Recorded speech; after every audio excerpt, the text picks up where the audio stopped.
BTC ইলেকশনৰ আমি এতিয়া যিখিনি কাউন্টিঙৰ প্ৰিপাৰেশ্যন এই কাউন্টিঙৰ প্ৰিপাৰেশ্যনখিনি আমি কৰি আছোঁ আমাৰ 10টা সমষ্টিৰ কাৰণে 10টা হল আমি ৰেডি কৰিছোঁ আৰু কমিশনৰ যিখিনি নিয়ম সেই নিয়ম অনুযায়ী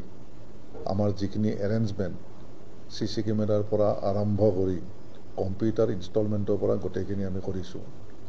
টোটেল 10টা হলত আমাৰ 94 নাম্বাৰছ অফ টেবুল থাকিব আৰু যিবিলাক কনষ্টিটুৱেন্সিত বেছিকৈ পলিং ষ্টেচন আছে সেইখিনিত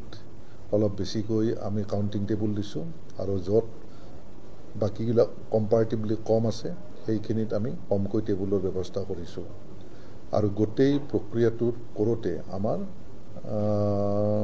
12 ৰাউণ্ডমান কাউন্টিং হ'ব আৰু ৰাউণ্ড ৱাইজ যিখিনি আমাৰ ৰিপৰ্ট সেই ৰিপৰ্টখিনি দিয়াৰ কাৰণে যিখিনি ব্যৱস্থা কৰিব লাগে সেই ব্যৱস্থাখিনিও আমি কৰিছোঁ কাউন্টিঙৰ কাৰণে ইতিমধ্যে যিখিনি কাউন্টিং পাৰ্চনেল থাকিব এখন টেবুলত 3জন বিষয়া থাকিব এটা কাউন্টিং সুপাৰভাইজাৰ এজন কাউন্টিং এছিষ্টেণ্ট আৰু এজন মাইক্ৰ অবজাৰ্ভাৰ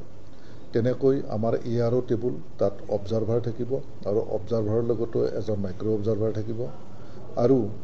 এজন আমাৰ যেটো কম্পাইলেশ্যন কৰিব সেই কম্পাইলেশ্যন টেবুলতো এজন মাইক্ৰ অবজাৰ্ভাৰ থাকিব তেখেতে অবজাৰ্ভাৰৰ ৰিপ্ৰেজেন্টেটিভ হিচাপে কাম কৰিব কাউন্টিং পাৰ্চনেলক ইতিমধ্যে আমি ট্ৰেইনিং দিছোঁ আৰু আমাৰ যিখিনি এআৰও এছিষ্টেণ্ট ৰিটাৰ্নিং অফিচাৰ যিখিনিয়ে কাউন্টিঙৰ দিনাখন হলত থাকিব তেখেতসকলকো আজি ট্ৰেইনিং দিয়াৰ ব্যৱস্থা কৰিছোঁ এতিয়া আমি আমাৰ কনফাৰেন্স হলতে সেই এআৰওখিনিক ট্ৰেইনিং দিম